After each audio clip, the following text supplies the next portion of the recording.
Roster की लड़ाई हमने लड़ी थी विश्वविद्यालयों से,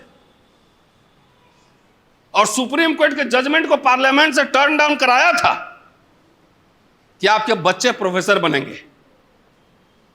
कराया था कि नहीं, नहीं पता होगा। लेकिन आप लोग जो है एहसान फरामोश आदमी है, किसी को थैंक यू भी नहीं बोलते, खाली गाली देते हैं। जगजीवन राम को धोखा दे दिया। जगजीवन बाबू का जितना योगदान है आपके जीवन में ना, इंदिरा जी का, शर्म करिए। उनकी जयंती तक नहीं मनाते हैं आप, उनको याद तक नहीं करते हैं आप। पेट में अनाज नहीं है, चल दिए देश का प्रधानमंत्री बने। अभी शेयर मार्केट में आपका कोई शेयर नहीं है, देश के वेल्थ में आपकी कोई संपत्ति नहीं है, इंटेलेक्चुअल प्रॉपर्टी नहीं है, कुछ नहीं। खाली भांग पी के नशा में बोलो, रात में गुदगुदी वाला भाषण दो, है ना, गुदगुदी लगेगा। अरे ब्राह्मण सब विदेश जा रहा है और उनकी पूरा मठ हमारा ही होगा। कुछ लोग जो है डायरेक्ट चला गया आरएसएस बीजेपी में, समझौता कर लिया। अब कुछ लोग नकाब पहन के तू चल मैं आई। बाबा साहब के दर्शन को, फिलॉसफी को सर के बल इन कथित अंबेडकरवादियों और दलित लोगों ने खड़ा कर दिया है। मैं चुनौती देता हूं, जिसमें हिम्मत है बहस कर ले हमसे। पढ़े लिखे लोगों ने धोखा दिया है, ये बोल बोल के पैसा ठगा है समाज का। तो धोखा दिया है तो तुमने लाखों करोड़ों रुपए चंदा लिया, तुमने कौन सी आंदोलन चला दी बाबा साहब के नाम पर, कौन सी किताब छाप दी? बाबा साहब जो जो बात करते थे उसके उलट हमने काम किया। इसीलिए जो आज स्थिति है, आपकी शिक्षा, रोजगार, नौकरी, संविधान सब खतरे में है, इसकी जिम्मेदारी आप ही लोग की। श्रमिक वर्ग की हालत जो खराब है, उसके लिए जिम्मेदार कौन? क्या शासक समुदाय, पूंजीपति वर्ग, या श्रमिक खुद?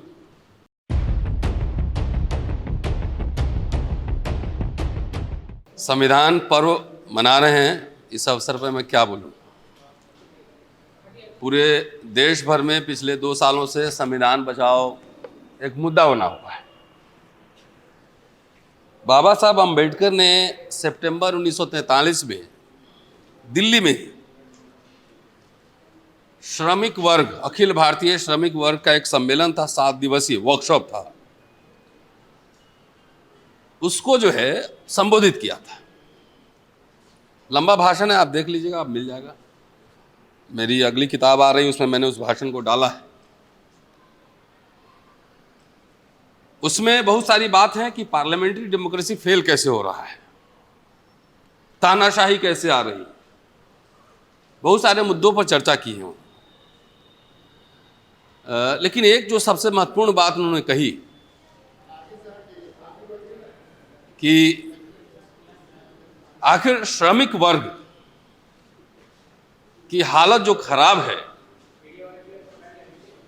उसके लिए जिम्मेदार कौन? क्या शासक समुदाय, पूंजीपति वर्ग, या श्रमिक खुद? तो डॉक्टर अंबेडकर का मानना था कि श्रमिक वर्ग खुद अपनी इस दुखद स्थिति के लिए जिम्मेदार है।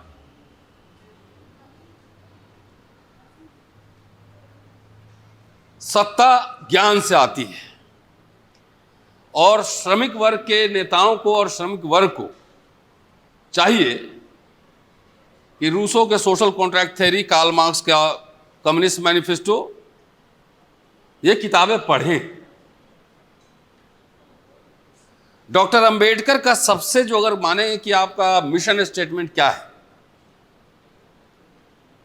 शिक्षा, शिक्षा है। मैं ये सवाल पलटता हूं और अपने समाज से मैं दलित वर्ग पे फोकस करूंगा। बाकी अन्य समुदाय को लगे अच्छा तो उसको आप लागू कर सकते हैं, इंप्लीमेंट कर सकते हैं, नहीं अच्छा लगे तो कोई बात नहीं। मैं पूरा 85-90 का मैं कोई ठेका नहीं लेता, कोई जिम्मेदारी नहीं लेता। सबको अपनी अपनी जिम्मेदारी लेनी चाहिए और उसको अपना काम करना चाहिए। डॉक्टर अंबेडकर के जीवन में अस्पृश्य कहां है? अनटचेबल्स, शेड्यूल कास्ट, कहां है? उनके केंद्र में है सिर्फ शेड्यूल कास्ट।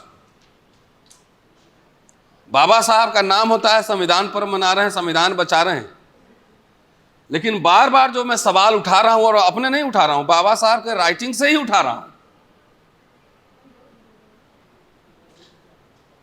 क्या शिक्षा और रोजगार दलित विमर्श के केंद्र में है? नहीं। आखिर बाबा साहब के विचारों को किसने पलटा?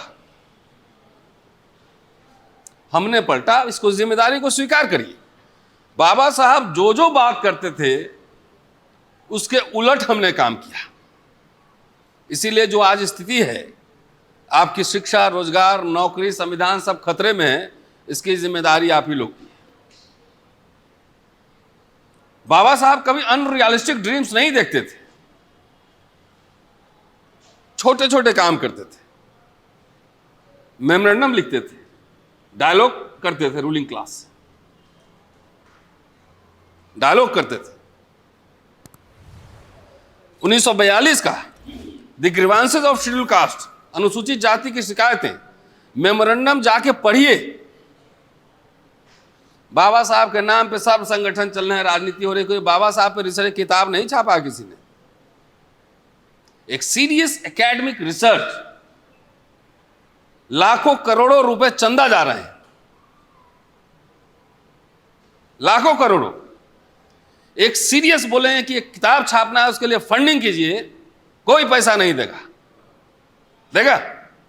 झूठ बोलूंगा, झूठ, तब आप पैसे दे देंगे। सच बोलने पे नहीं निकलता है पैसा। आपके पूरे विमर्श में कहीं ज्ञान का विमर्श है? सबके घर में राइटिंग स्पीचेस की वॉल्यूम्स पड़ी होंगी, ऑनलाइन भी अवेलेबल है। क्या उस पर पढ़ते हैं? क्या हम लिखते हैं? क्या हम सोचते हैं?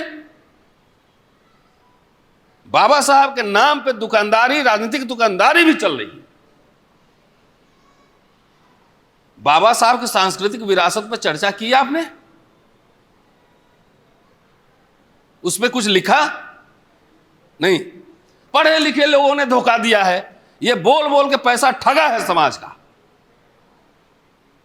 तो धोखा दिया है, तो तुमने लाखों करोड़ों रुपए चंदा लिया, तुमने कौन सी आंदोलन चला दी बाबा साहब के नाम पर? कौन से किताब छाप दिए? कौन सा रिसर्च किया? कौन से 5 बच्चे पढ़ाए?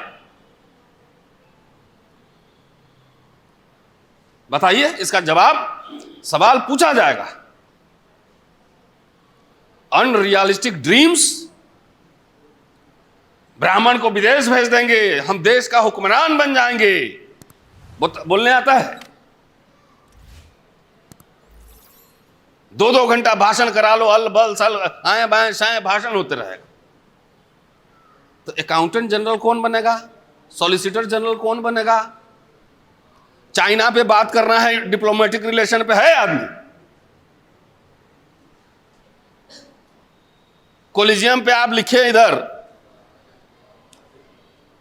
आप में से कितने के बच्चे वकील बन रहे हैं? वकील बनने के लिए, पत्रकार बनने के लिए, इंटेलेक्चुअल बनने के लिए 20 साल मेहनत लगता है। एक किताब लिखने के लिए 4-4 साल काम करना पड़ता है। कितने के बच्चे हैं जो कह रहे हैं कि बीए करके हम वकालत करेंगे, हम जाके कोलंबिया यूनिवर्सिटी में पढ़ेंगे, ऑक्सफोर्ड में पढ़ेंगे, हम 20 साल मेहनत करेंगे। कौन पढ़ा रहा है? कौन कह रहा है मेरा बेटा हिस्टोरियन बनेगा, मेरी बेटी सोशियोलॉजिस्ट बनेगी, हिस्टोरियन बनेगी? है हवा में लड़ाई होता है। 4 ढंग के इंटेलेक्चुअल नहीं है आपके पास जो सत्ता और सरकार के सामने सीना तान के खड़ा हो जाए। हवा में दलितों को मैं खास तौर से आगाह कर रहा हूं, हम राजा बन जाएंगे। बाबा साहब बोले थे राजा बन जाएंगे।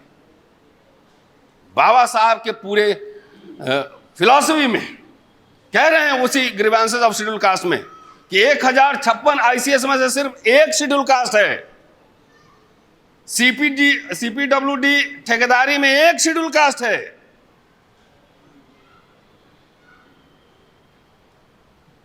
शिक्षा और रोजगार हमारे समाज के लिए जीवन मरण का प्रश्न है।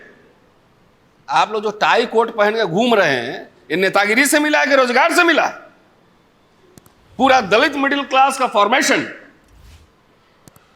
नौकरी से हुआ है, और यही नौकरी करने वाला वर्ग अपना कुल्हाड़ी लेके और अपना पांव खुद काट लिया। बड़े बड़े संगठन चल रहे हैं। कभी देखा है कि प्राइवेटाइजेशन के खिलाफ नौकरी बंद हो रही, उसके खिलाफ सड़क पर उतरे? सुना है? हम राजा बन जाएंगे तो सब कुछ ठीक कर लेंगे। कुछ नहीं कर सकते हो। सत्ता मिल भी जाएगी तो व्यवस्था चलाने के लिए आपके पास आदमी नहीं है, नहीं है। इतने तो एक एमएलए एमपी मिनिस्टर पड़े हुए हैं, लॉ मिनिस्टर दलित है, राष्ट्रपति ट्राइब है, प्रधानमंत्री ओबीसी कह रहा है। कोई एक काम बताइए कि एक पब्लिक सेक्टर यूनिट पिछले 10-11 सालों में बना है क्या? कितने विश्वविद्यालय खोले गए हैं, लेकिन आपके नजर में विश्वविद्यालय का मतलब ही नहीं।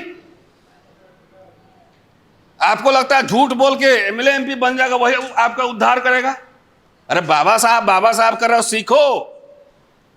उनका नेतृत्व कोलंबिया लंदन के ट्रेनिंग के बाद आया था। असली राजनीति विश्वविद्यालयों में होती है, वैचारिक ट्रेनिंग वहां होती है। टिकट लेने से एमएलए एमपी बनने से राजनीति नहीं होती है। अभी बोल रहे थे ना, कहां गए मेश्राम साहब? एक ईडी आएगा, पकड़ के कॉलर पकड़ के 10 रुपया निकालेगा, जेब से ले जाएगा। इस पे आप गंभीरता से सोचिए। बाबा साहब के दर्शन को, फिलॉसफी को सर के बल इन कथित अंबेडकरवादियों और दलित लोगों ने खड़ा कर दिया है। मैं चुनौती देता हूं, जिसमें हिम्मत है बहस कर ले हमसे। हम बहुसंख्यक हैं, हम बहुजन हैं। बाबा साहब बोले थे, पूरे राइटिंग स्पीचेज में ये टर्म ढूंढ लीजिए, बहुजन। वो सिर्फ बहुजन हिताय बहुजन सुखाय के संदर्भ में ही आया है, पॉलिटिक्स में नहीं आया। सबकी लड़ाई लड़ने का ठेका हमने ले लिया कि सब हम लड़ लेंगे। कितने इसमें मुस्लिम हैं? हाथ उठाइए जरा। कितने ओबीसी? हाथ उठाइए। बस 2, 3, 4। आप अपना एजेंडा खुद तय कीजिए, हम आपके साथ खड़े हैं। मेरा नेतृत्व आप नहीं स्वीकार करेंगे, यह नेचुरल बात मैं कह रहा हूं। बाबा साहब एक्सपेरिमेंट कर चुके थे। जब पृथक निर्वाचन क्षेत्र की बात आई तो ओबीसी समुदाय के लोगों ने कहा कि हमको भी इसमें शामिल करो। बाबा साहब ने कहा कि भाई ये अछूतों के लिए, तुम अपना डिमांड अलग बनाओ, हम तुम्हारा समर्थन करेंगे। तो बोले नहीं नहीं, हमको उसी में डालिए। तो अछूतों ने विरोध किया कि नहीं, ये अछूतों के लिए। तो पिछड़ा वर्ग के नेताओं ने ब्राह्मण से ज्यादा विरोध किया पृथक निर्वाचन क्षेत्र का। आज उस समय वो बात अगर समझ गए होते तो आज हमको ये सब लड़ने की जरूरत नहीं होती। इसीलिए मैं कहता हूं ना, अपना नेतृत्व, अपना वैचारिकी खुद पैदा कीजिए, उसके बाद हम लोग बैठ के बात करेंगे, कॉमन मिनिमम प्रोग्राम बनाएंगे। ये दलित सबका दिमाग खराब हो गया है। हम बहुजन हैं तो हम ये हैं, कुछ नहीं। दलित हो, शेड्यूल कास्ट हो, यही रहो, उतने में लिमिट रखो। सबकी लड़ाई लड़ने चल दी है और अपना गायब हो गया। बिना आंदोलन के 10% रिजर्वेशन आ गया। आप अपनी लड़ाई लड़ ही नहीं रहे हो, अपना बचा ही नहीं रहे हो।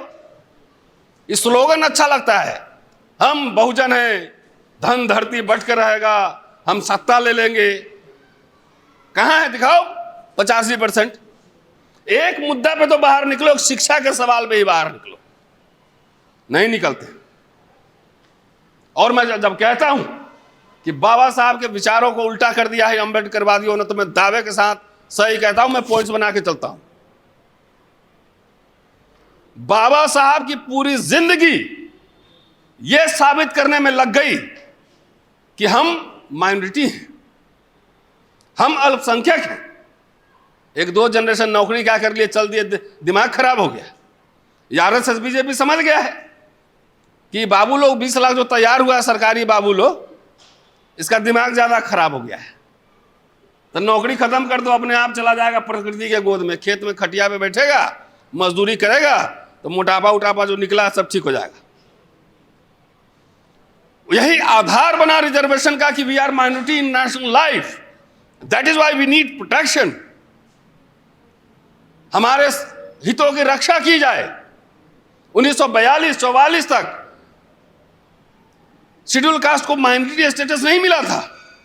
सिख को था, मुसलमान को था, ईसाई को था, लेकिन दलित को नहीं मिला था, इसलिए सरकारी नौकरियों में आरक्षण नहीं था। बाबा साहब राजनीति करेंगे, पॉलिटिक्स करेंगे, सेमिनार करेंगे, कुछ आए बाएं कुछ पता ही नहीं है। कह रहे हैं कि मैं माइनॉरिटी हूं, हम माइनॉरिटी हैं, हमको सुरक्षा दी जाए। बाबा साहब क्या बोले थे, मिशन स्टेटमेंट क्या है, हम जातियों का विनाश करेंगे, यह है ना।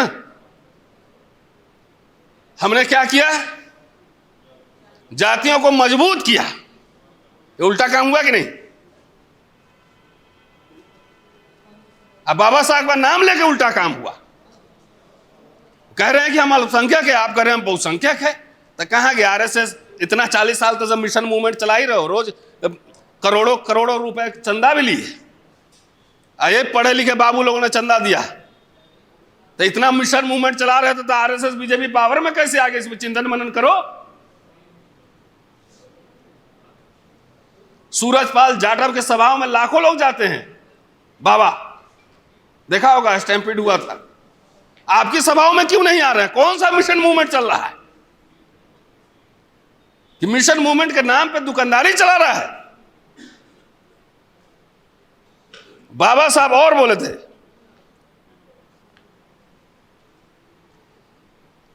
जाके शेड्यूल कास्ट मैनिफेस्टो पढ़िए 1951, कि आरएसएस और हिंदू महासभा जैसे प्रतिक्रियावादी ताकतों के साथ हमारा कोई समझौता नहीं होगा। पढ़िए। अब मैं झूठ बोलूं तो मुझे, अब जो बोलिए सो 1 लाख रुपया जुर्माना दूंगा।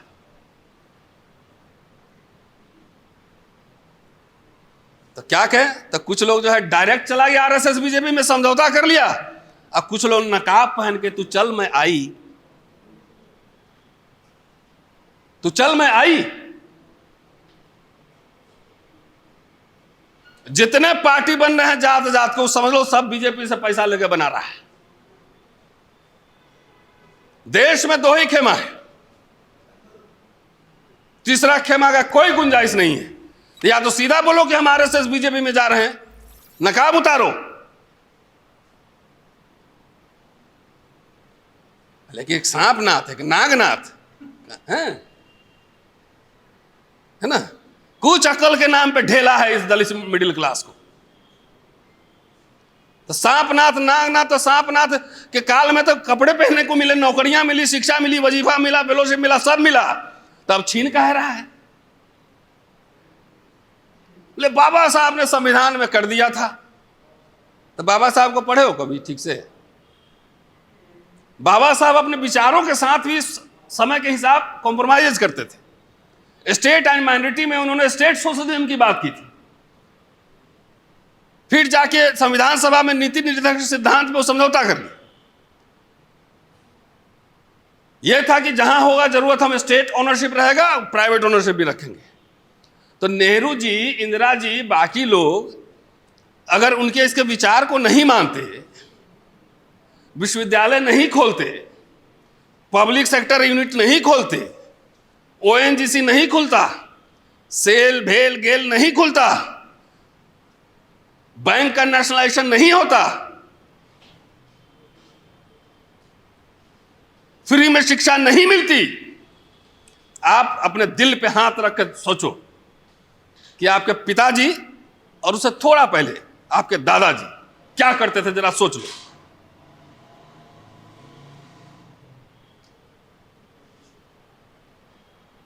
सोचो, मैं तो जानता हूं मेरे दादा दादी मजदूर थे। अगर स्टेट सपोर्ट नहीं होता, पब्लिक सेक्टर यूनिट नहीं बनते, तो क्या हम लोग पढ़ पाते, नौकरी कर पाते? बैंक का नेशनलाइजेशन हुआ था, आपके बैंक थे क्या? सांपनाथ, नागनाथ, कांग्रेस आरएसएस की मां है, ये सब आरएसएस बना के देता है, और आप लोग रट्टू तोता की तरह रटते हैं। हमने इमरजेंसी पे भी बात की, जिसके लिए काला पीला दिन होगा, मेरे लिए नहीं था। हम तो सुरक्षित थे, हमें राइट्स प्रोटेक्ट हो रहे थे। कोई दलितों को पीट नहीं रहा था, डरता था कि मारेंगे तो पुलिस पकड़ के थाना में बंद कर देगी। आप में से जो भी 60 साल की उम्र के होंगे, जरा याद कीजिए।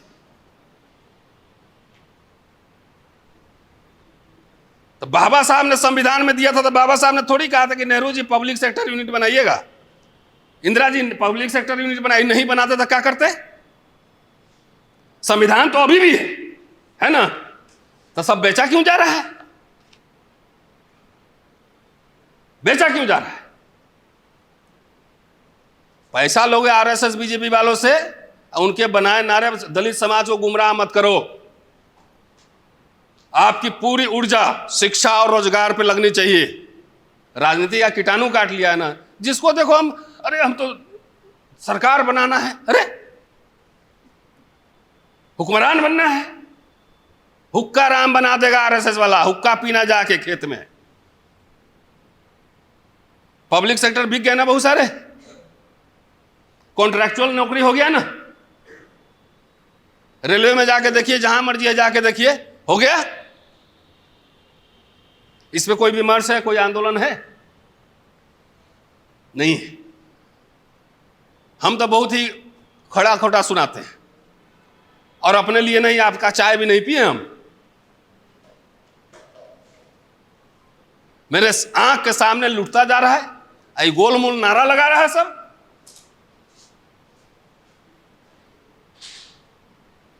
अभी क्या ऑप्शन है आपके पास? तीसरा मोर्चा बना रहे हैं, पार्टी बना रहे हैं, इसका मतलब आपको पैसा आरएसएस और बीजेपी दे रहा है, सीधा, कोई इधर उधर की बात नहीं। कांग्रेस बड़ी पार्टी है, बीजेपी बड़ी पार्टी है, अकेले चुनाव लड़ सकती है क्या? बताओ आप मुझे। यहां देखो, दलित सभा दिमाग खराब है, जात जात के पार्टी बना रहा है, कुछ निर्लजता से हिंदू राष्ट्र की पालकी ढो रहा है, कुछ पीछे से नकाब पहन के। भाई सब आपके हम इसने क्या किया, उसने, तुमने क्या किया भाई, ये बताओ। भाई मैं तो दावे के साथ कह सकता हूं कि आपसे 1 रुपया लिए बगैर रोस्टर की लड़ाई हमने लड़ी थी विश्वविद्यालयों से, और सुप्रीम कोर्ट के जजमेंट को पार्लियामेंट से टर्न डाउन कराया था कि आपके बच्चे प्रोफेसर बनेंगे। कराया था कि नहीं? नहीं पता होगा। लेकिन आप लोग जो है ना, एहसान फरामोश आदमी है, किसी को थैंक यू भी नहीं बोलते, खाली गाली देते हैं। बैंक का नेशनलाइजेशन हुआ तो एजीएम डीजीएम हमारे लोग भी बने ना। कभी किसी सभा में ये सुना कि थैंक यू इंदिरा जी, दलितों की अम्मा बन गई थी,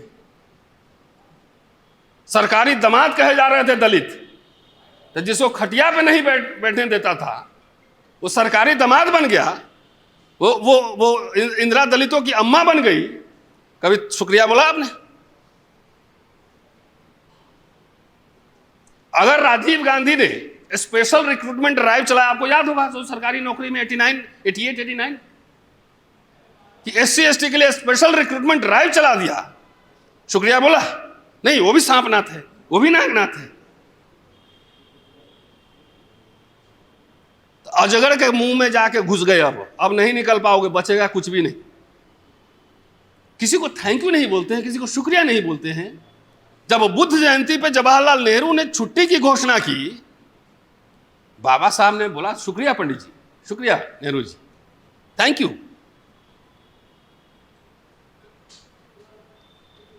पेट में अनाज नहीं है, चल दिए देश का प्रधानमंत्री बने। अभी शेयर मार्केट में आपका कोई शेयर नहीं है, देश के वेल्थ में आपकी कोई संपत्ति नहीं, इंटेलेक्चुअल प्रॉपर्टी नहीं है, कुछ नहीं, खाली भांग पी के नशा में बोलो, रात में गुदगुदी वाला भाषण दो, है ना, गुदगुदी लगेगा। अरे ब्राह्मण सब विदेश जा रहा है और उनकी पूरा मठ हमारा ही होगा। इलेक्शन के समय आरएसएस वाला समझा देगा कि मुसलमान लोग विदेश जाएगा तो उनका हवेली आप ही का होगा, रात में खूब गुदगुदी लगता है।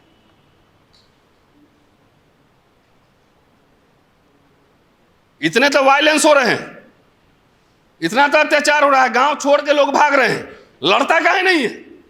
लड़ो। का यार डरपोक हुक्मरान बनेगा? जो तुम पे हमला करता है तुम उसका जवाब क्यों नहीं देते हो? यह सवाल है। जिंदगी भर लाठी खाते रहो, अमर होने आए हो क्या? तुम्हें हिम्मत, लड़ने का हौसला नहीं है, कुछ नहीं है।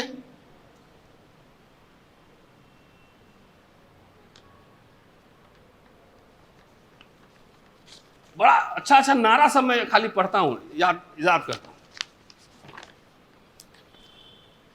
बाबा साहब चाहते थे कि स्ट्रांग स्टेट बने, स्टेट स्ट्रांग हो, कि strong state can take strong action.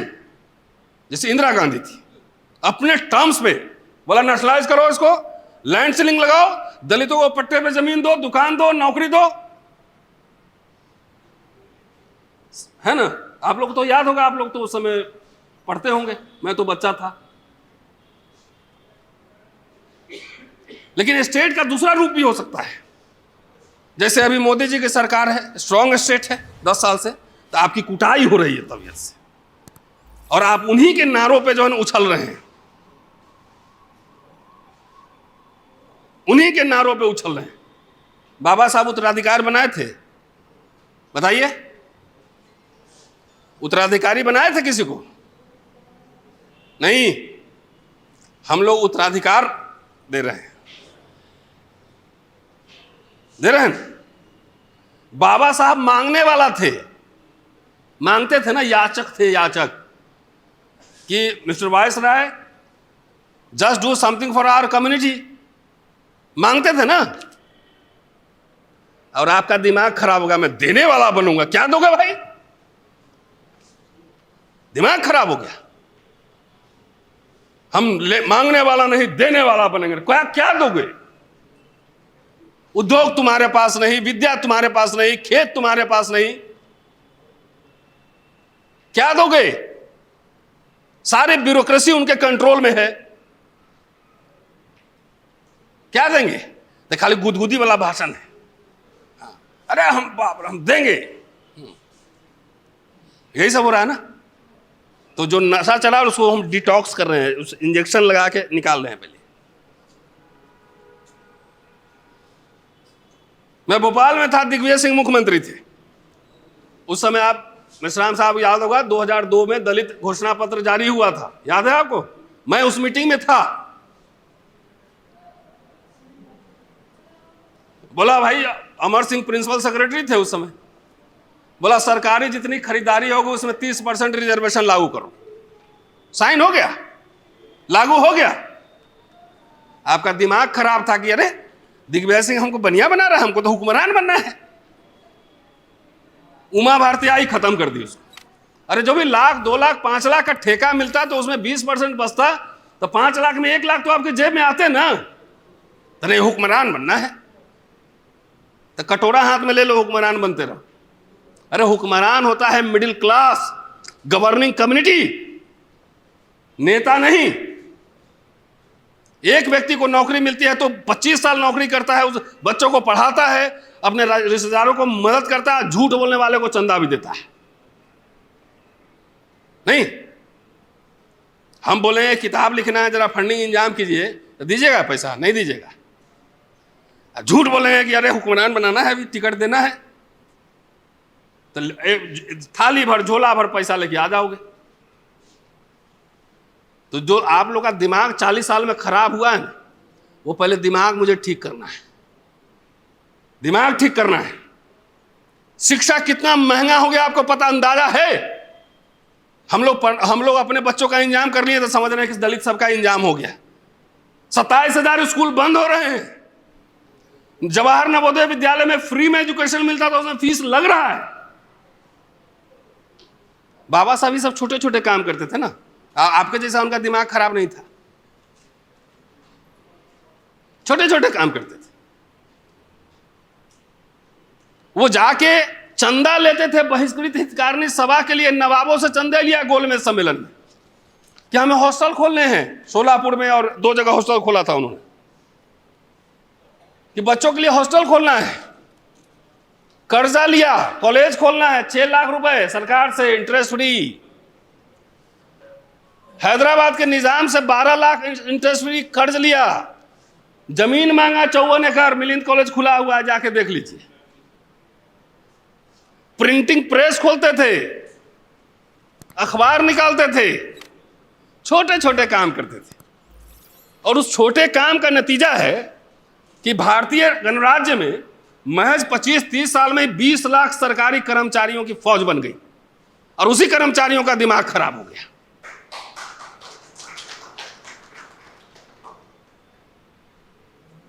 उसी कर्मचारियों का दिमाग खराब हुआ।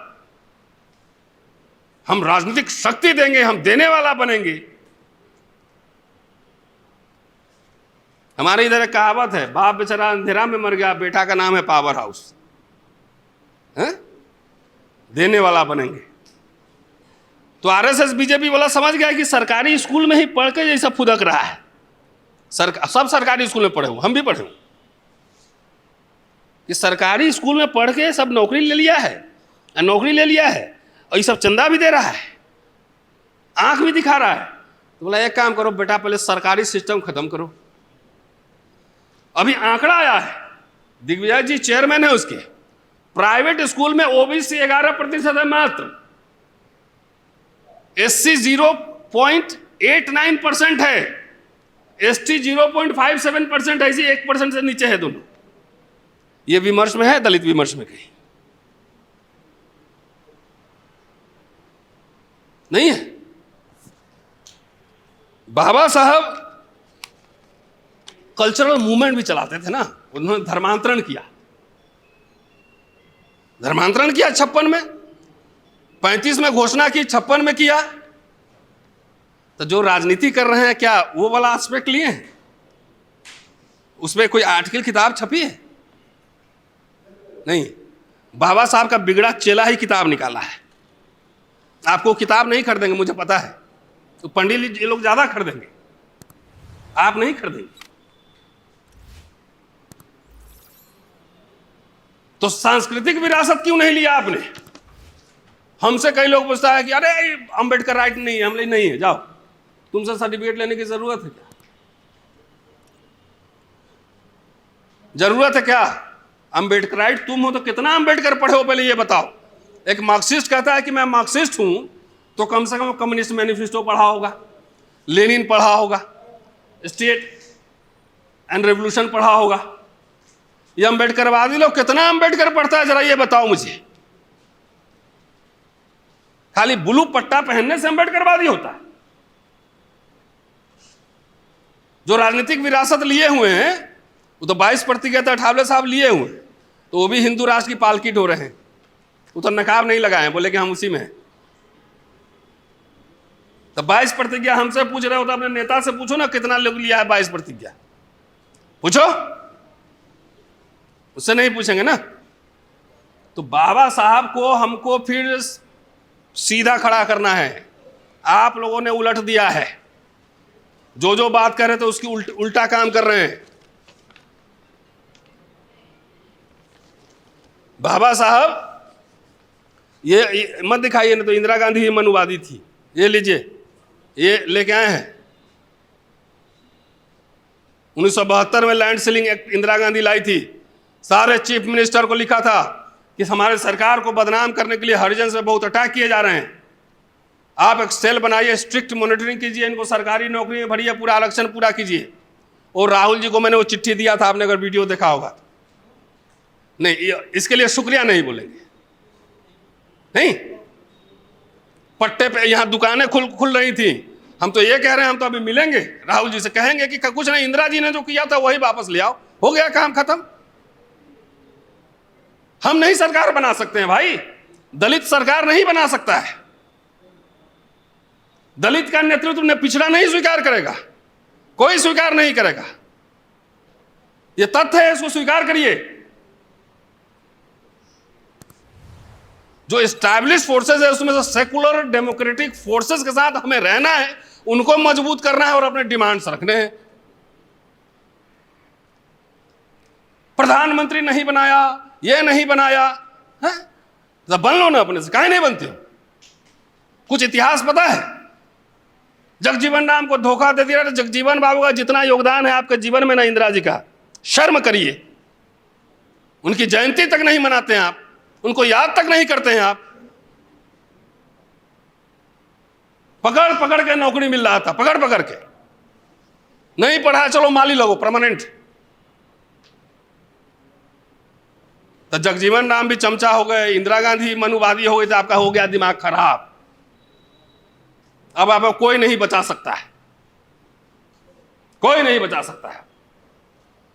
जिस क्लास के प्रति लोगों में थोड़ी बहुत सहानुभूति भी थी, नहीं अरे बेचारा बहुत दमन हुआ है हजारों साल, चलो थोड़ा मदद कर देते हैं इसकी, सबको गाली दे दे के आप लोगों ने सबको शत्रु बना दिया। अब आपको कोई पूछने वाला नहीं है, आपकी वोट की कोई कीमत नहीं है। नहीं समझ में आ रहा है? बेलची कांड हुआ था तो इंदिरा गांधी हाथी में बैठ गई थी। अब रोज कांड हो रहा है, हरियाणा में, उत्तर प्रदेश में रोज आ रहा है। कोई जा रहा है आपके पास? हुक्मरान बनेंगे ना? दिमाग ठीक कीजिए, अपने मिनिमम डिमांड्स पे आइए, जो पुराने दिन थे वही वापस लाइए। हमारे बच्चों को शिक्षा फ्री का मिले। अभी लोग चला रहा था, कौन मैंने किसका धोखा दे दिया, कौन मैंने गद्दारी कर दी, क्या कर दी, क्या क्या चला रहा था वीडियो सब, हरिजन दर्जन। तो हम बोले हाँ भाई, हम तो मजदूर का पोता है, हैं? बाप मेरे छोटे से क्लर्क थे, तुम तो नवाब के घर में पैदा हुए हो, बहन जी बैठती है तो बगल में तुम्हारा सिंहासन लगता है ना? नहीं, चिराग पासवान अपने मर्सिडीज में तुमको बैठा के चलता है, माधी जी तुमको माथा पे लेके घूमते हैं, नहीं? ये सब टर्म सब देखिए जरा। अपना खर्चा चलाने के लिए चंदा मांग रहा होगा। हमारे यहां 10 लोग रोज परमानेंट खाना खाते हैं, ये सबको पता है। हम दरिजन हो गए, हम दरी बिछा रहे हैं। अच्छा है हम कार्यकर्ता हैं, कार्यकर्ता को दरी बिछाना चाहिए। अब तुम नवाब हो, तुम तो एकदम बहन जी के बगल में सिंहासन बैठता है, और जब आप जाते हो स्टेज पे तो बहन जी उठ के नमस्ते कर दिया। अरे पागलो, चौखट पे जाके माथा झुका के खाली फोटो खिंचा के दिखाओ, 10-20 हजार रुपया इनाम देंगे, जा। बोले नहीं, और कुछ है? बोले गद्दारी किए है। हम क्या गद्दारी किया बे? तेरा खाना खाया तुम्हारे यहाँ, तो पैसा लिया तुमसे, तुम्हारी पार्टी में थे, तुम बीजेपी के साथ है अप्रत्यक्ष रूप से, तो उसी का पालकिट हो रहा है, और मैं उसके खिलाफ हूं। जितना ही दलित संगठन सब है भाई, तीसरा टर्म बीजेपी पावर में ना, तो हल्ला बोल तो सरकार पे होता है ना, इसमें नहीं बोलेगा। अब देख लेना, आरएसएस बीजेपी नहीं बोलेगा, कांग्रेस ने खराब कर दिया है, ये कर दिया है। अरे वो तो पावर में भी नहीं है। तेरे बच्चों को मिला 40,000 का वजीफा एमफिल पीएचडी करने के लिए, शर्म कर। अब कहां मिल रहा है पता करो जरा। फिर पागल सब, ये पागल समाज को ठीक करना है मुझे। मेरे कहने पे रामलीला ग्राउंड जिस दिन भर दोगे, सरकार झुका देंगे, लेकिन आप नहीं, हम राजा बनेंगे, एमपी बनेंगे, वाह, है ना, एमपी बनेंगे। अरे हमें कुछ ना बनना है। अब बनना होगा तो आपके रोके रुकेंगे भी नहीं, ये भी तय है। आपके कहने से मैं हिंदू कॉलेज में नहीं पढ़ा रहा हूं, और उसमें आपका कोई कंट्रीब्यूशन नहीं है, कोई कंट्रीब्यूशन नहीं। हम अगर पॉलिटिक्स भी करते हैं तो अपने लिए कभी कोई डिमांड की कोई बता दे कि रतनलाल अपने लिए मांगने गया है कहीं कि मुझे दीजिए, नहीं। हम हर समय समाज के लिए, लोकसभा चुनाव के पहले भी राहुल गांधी से मिले थे, दलित इमेंसिपेशन मैनिफेस्टो 7 पॉइंट दिया था, और मैनिफेस्टो उठा के देख लीजिए, पेज नंबर 26 में डला हुआ है। खाली एजुकेशन, वजीफा, स्कॉलरशिप, विदेश पढ़ाई, हम किसी से कोई मांगेंगे नहीं, तो छीन रहा है, कुटाई कर रहा है, अलग से हो रहा है ना। आईएएस लोग डर के मारे नहीं बोल रहा आजकल, मैं जानता हूं।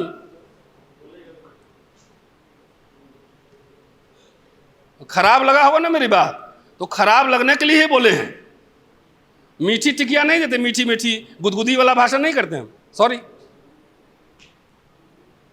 एक भी नेशनल एजेंडा, एक आदमी को सीएम बनाना हमारा मकसद नहीं, एक आदमी को पीएम बनाना मकसद नहीं। दलित एजेंडा क्या होगा, यह हमारा मकसद है। ओबीसी के साथी बैठे हुए हैं, एक बात ईमानदारी से मुझे बता दीजिए, अर्जुन सिंह का बर्थडे मनाते हैं? नहीं मनाते ना। तो इतना एहसान फरामोश समाज है।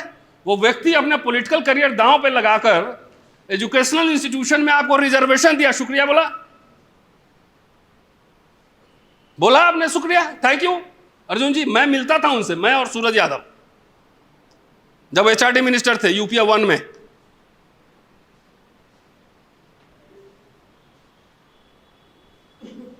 वीपी सिंह अर्जुन सिंह को तो लेके आपको माथा पे घूमना चाहिए था, आप नहीं करते। बताइए, सब जगजीवन राम को भी गाली दे रहा है। अरे उस समय जो नौकरी करते थे उनसे जाके पूछिए, सबको गाली दे रहे हैं कि हम खुद सरकार बनाएंगे। अरे मुखिया का चुनाव ना जीत सकते यार, कहां तुम, कौन दुनिया में, अनरियलिस्टिक दुनिया में हो। ट्राइबल तब भी कुछ स्टेट में पावरफुल है, पॉपुलेशन है। दलित तो स्कैटर्ड है ना, हर गांव में एक दक्षिण अफ्रीका है, दक्षिण टोला होता है दलितों का, हर गांव में।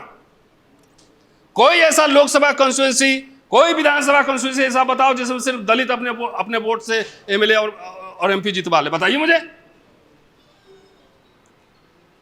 इसीलिए बाबा साहब ने 1942 में पृथक बस्तियों की मांग की थी, सेपरेट विलेजेस फॉर दलित्स।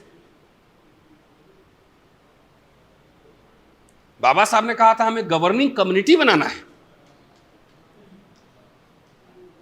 हमें दीवारों पर लिख लो हम देश का राजा बनेंगे। तो राजा बन के करोगे क्या? 15% पॉपुलेशन कैसे राजा बन सकता है?